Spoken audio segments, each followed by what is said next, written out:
Occasionally in this video, you will see a slide pop up with the pause icon in the lower right-hand corner. When you see these slides pop up, pause the video, read what's on the slide, and reflect. When you're finished, start the video back up. So what we're going to be doing is we're really focusing on UDL and lesson plans. I did not create this presentation. It was created by Maggie Moriarty and then Katie Novak, who we heard speak earlier this year. And then I've just altered this presentation for you. But this presentation really allows us to get into looking at lesson plans and assessments, which I think is what I've heard from a lot of people that they really want to do. You know, what does this look like? How do we do this? I want to see examples. So that's what we're going to do today. So our objective for today is to understand how to embed scaffolds and accommodations into lesson and assessment design using the principles of UDL. And what I've done for you is I have connected our presentation today to the 5D Plus rubric that we use for our supervision and evaluation goals.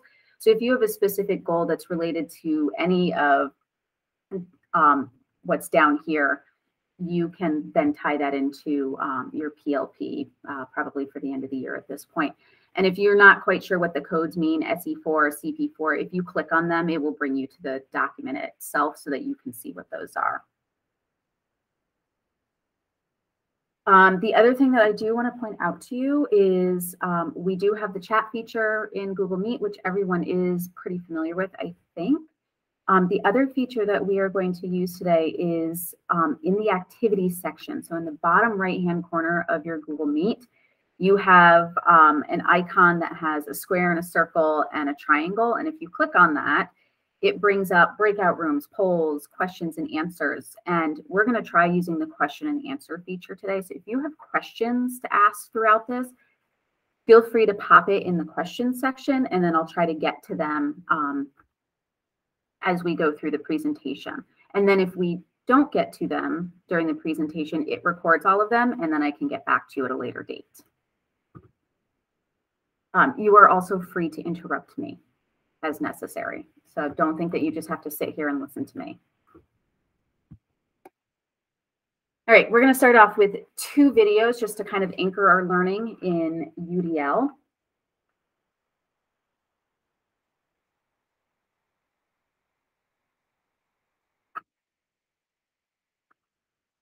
And if the sound does not work, please somebody speak up and say something to me. Oh, look at that. Wow, now look at this animals. Here you go. All right. Do you want to try to pour this into there? Let's get it.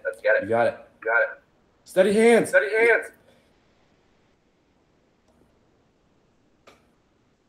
Yeah. Yay. Look, now you got to lick it off the table. Look.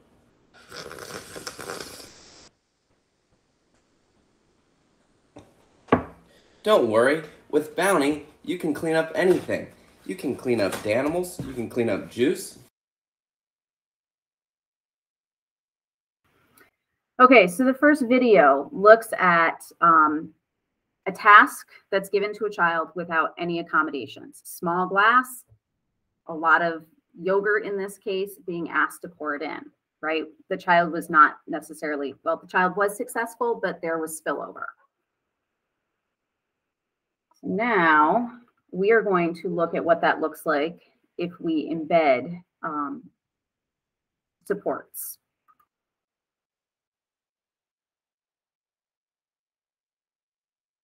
Now you got a big target. Here, pour this in here. Yeah, you got it. You got it. You got it. Whoa! Good job. See, you just needed a little bigger glass for you. Huh? Yep. And you, wow, look at you. Killing the game.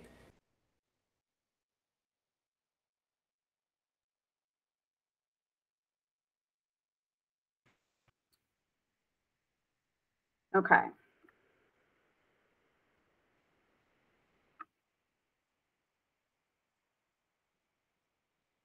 So what I'm going to have you do is we're going to take about 5 minutes to just do a reflection on the videos that we just watched. And I popped a Jamboard in the presentation if you have that open.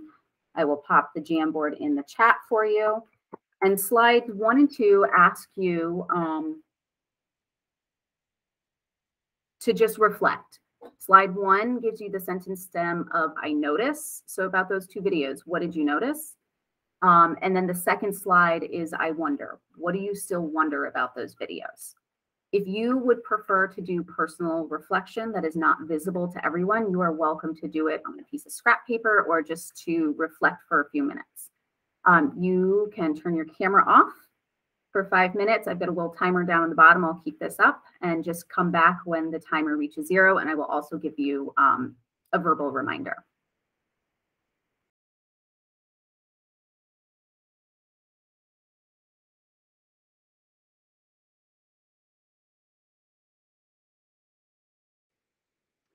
Okay, so that is our 5 minutes. I don't want to spend a lot of time going over the Jamboard because I imagine that many of you have been looking at the reflections on the Jamboard. Is there anything that sticks out to you that someone else has said or something that raises questions? You know, there were a lot of comments about positive feedback from the adult in both situations. Someone said planning was the key to UDL. And I want to say it was in the second slide where someone made a wonder that made me think as well, where they asked, was the failed attempt necessary for both the teacher and the student, right? Sometimes we can plan for barriers all we want, and sometimes the barriers don't become visible to us until we've actually engaged in the lesson, right? And then someone asked, what does the bigger glass look like in the classroom? And so that's actually what we're going to get into today.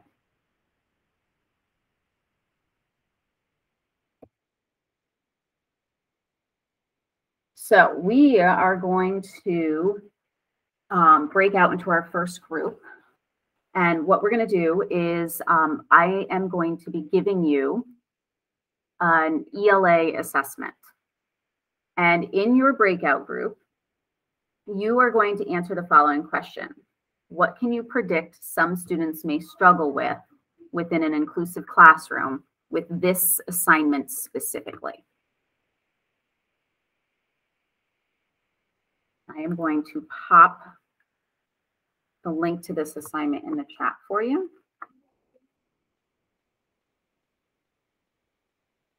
Any questions before I break you out into groups?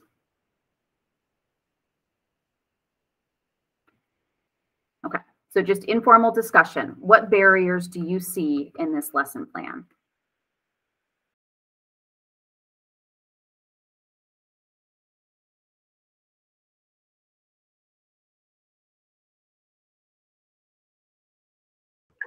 Okay. So is there anyone that would like to give any ideas for what they noticed for potential barriers of the lesson that this particular lesson or assessment had? Feel free to go ahead, Boyd. The assignment was not in order. You have annotations as number 2, and it should really be number 1. Okay.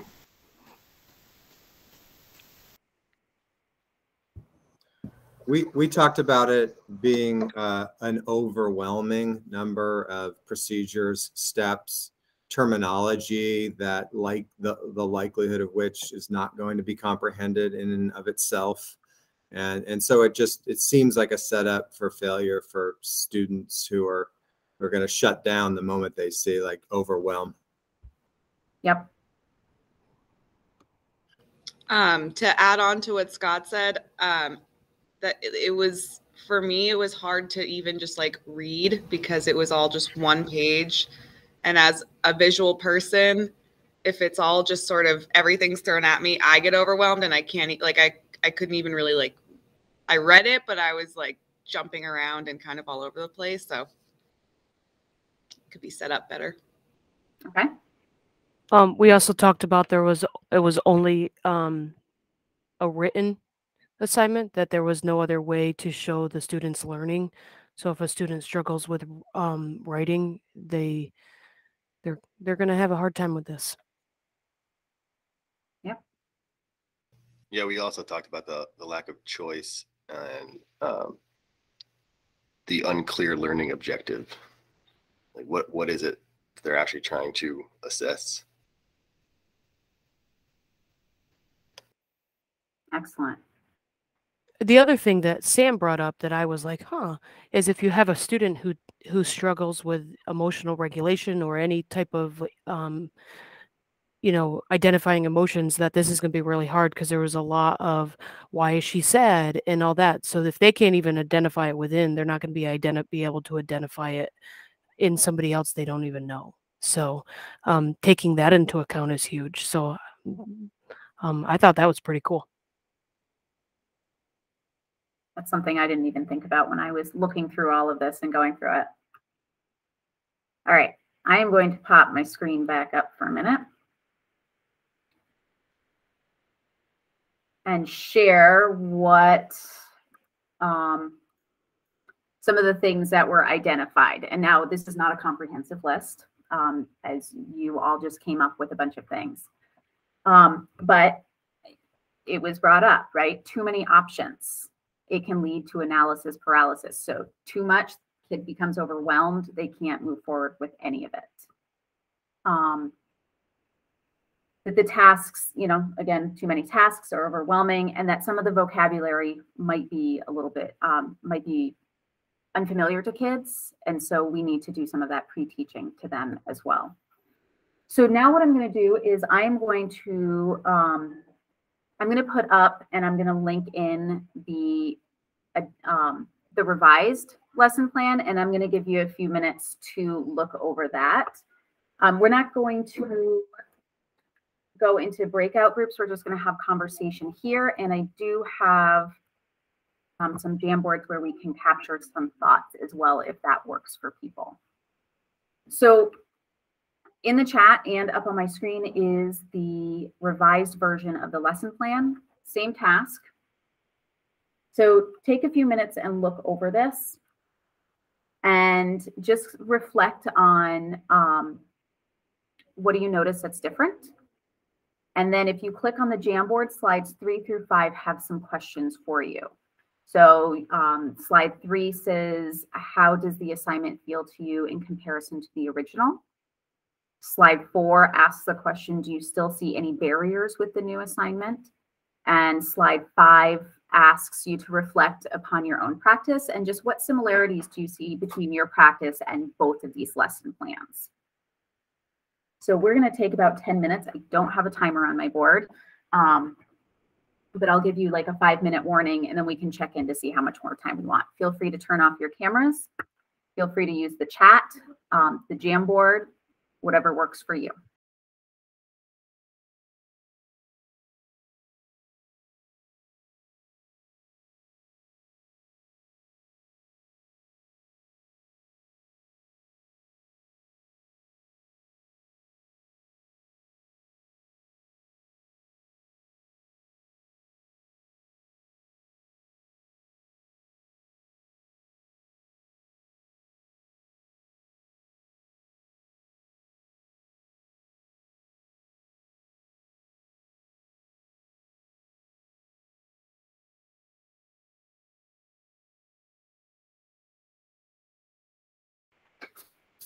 All right, I'm going to pop up the Jamboard. And just looking at the slides, how does the assignment feel to you in comparison to the original? Are there still barriers that are in the way for students that we need to consider? And then how does this relate to your own practice? Is there anything that anyone wants to speak to that either they put down themselves or that they saw someone else put down and you want to bring it up for the good of the group or to engage in conversation with it?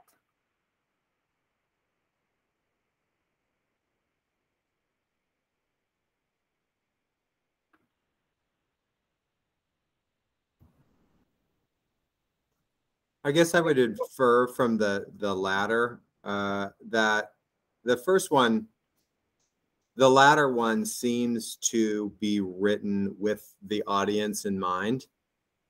No, and the audience on the whole, whereas the first one is written to maybe I would infer just to make sure that this assignment is out there and it's challenging, rigorous, I guess, but not necessarily taking all audience members into account.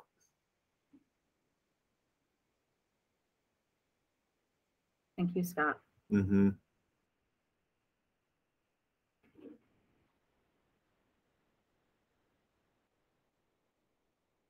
Other thoughts?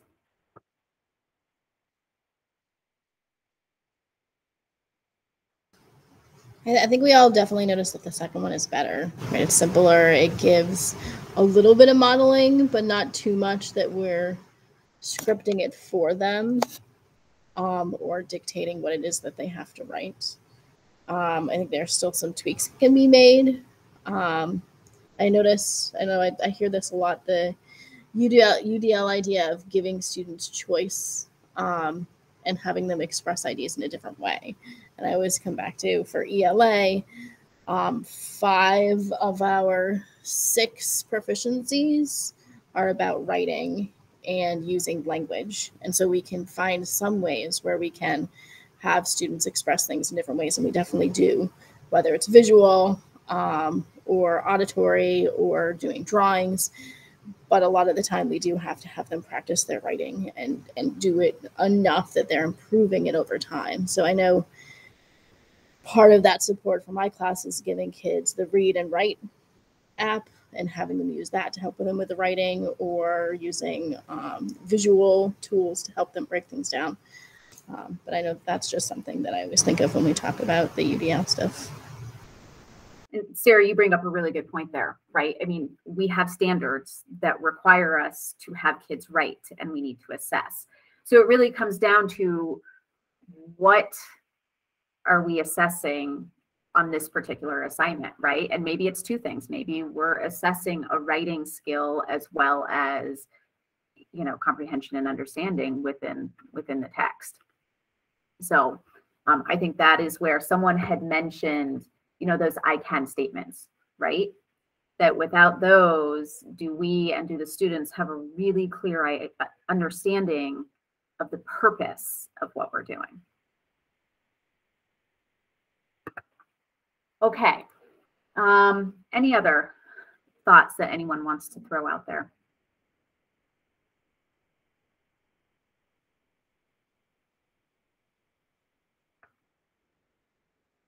All right. I am going to move us back to our presentation.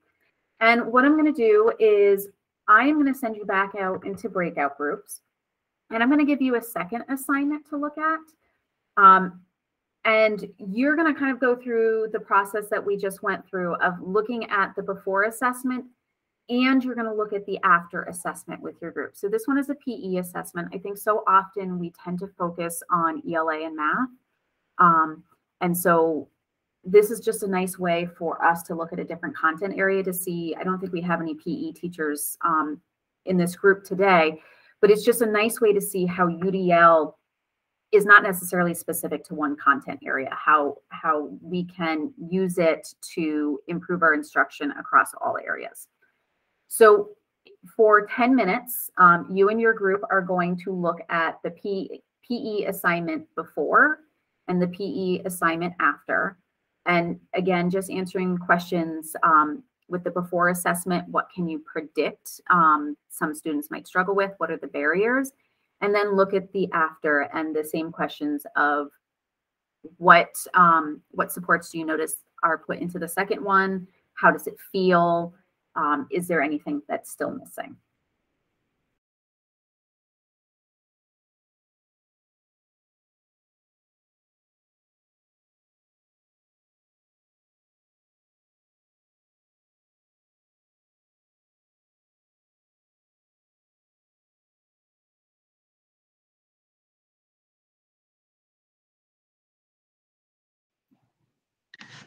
our group liked how the text and the directions were organized. They're more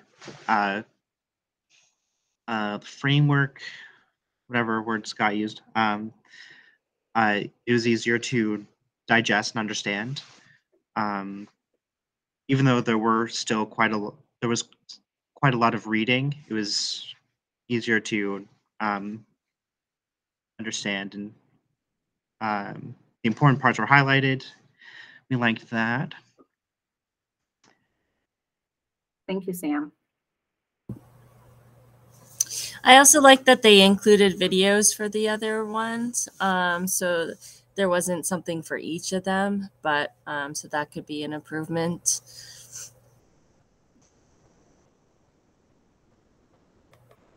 Thank you, Chelsea. Anyone else? I noticed that neither one of them have modifiers for people with different physical ability levels. So there's people here that can't be successful in many workouts. And I even looked at the videos, and even they don't have modifiers in the videos. So that's a barrier that they've missed. Excellent. I was also wondering, I just thought of that from John's comment, is there a way for them to audio record their reflection at the end? Or do a video so that they don't just have to type? Because I don't know, Jim does have reflection proficiencies, but I don't know if they have writing proficiencies in yet. I don't know if that's necessary. Yep. Good thought.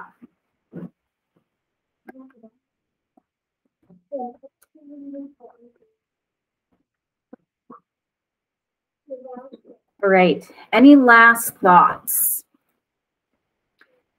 So what I'm going to do, and if you do, please speak up and interrupt me, but I'm going to move on. I'm just going to kind of give you an overview of how you can use the remainder of this time. So this session does go till 10 o'clock, but we have arranged these sessions so that there's learning time and then you have time for application.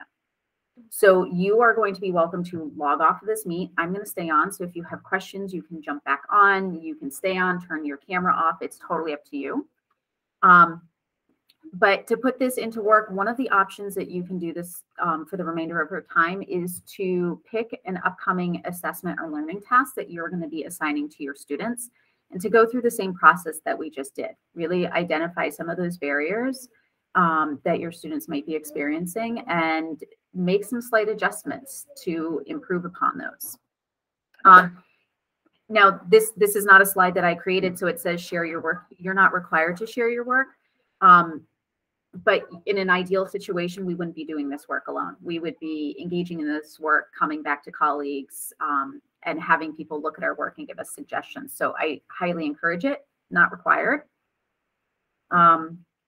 And on the following slides, I've given you some resources, and I've tried to break them down because it's a lot of resources to consider.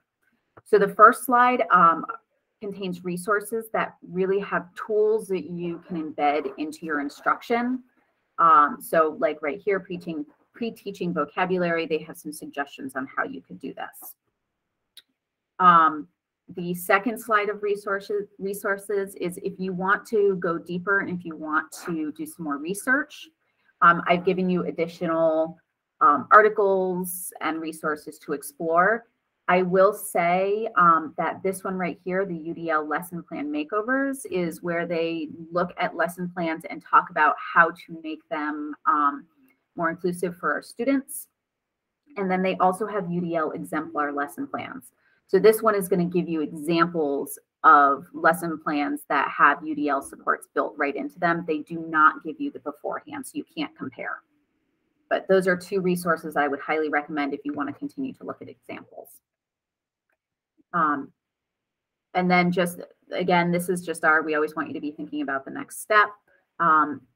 After you've created your assessment assignment, make a plan to implement it, reflect on how it went, make adjustments and improvements to continue growing. And, this is a great thing to bring before your PLC, when we have like 20 minutes at the end of PLC time and we're like, what do we do at the time? Bring something before your team. And if you need PD hours, don't forget to fill out the PD exit ticket form to get your certificate. Any questions for me? Thank you for the extra resources. You're welcome. I think especially while we're still trying to figure out, you know, how to add these changes in. Yes, I am the type of person that I need lots of examples, right? I'm happy to do the work, but I need to see what it looks like. So when I came across those, I was like, this is great.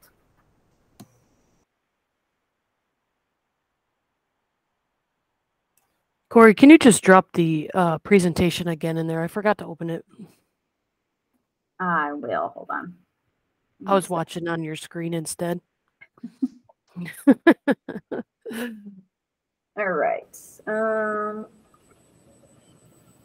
going to drop it in again. And then remember, you also can get it from the agenda. And it will be linked to the resources, or I think it already is linked to the resources page on the in-service website. I just saw that after I asked you. That's okay. I just want you to know that, like, once you leave the Meet and you can't access the comments anymore, you still can access the presentation, or if you can't find it on the website, you can always email me. Hey, Corey, I noticed that these examples were for the high school upper grades. Do you have anything for like first or second in your presentation, or? I don't in my presentation. But Paula, I will say that in the exemplar lesson plans resource, there are elementary examples in there. Paula, I just looked at them. They're all grades from kindergarten all the way through high school in the exemplar file. Yeah, I'm going to throw that. I do have an assignment coming up for character study where I want them to work on a project and then tie it into writing. And I thought, so I don't have to reinvent the wheel.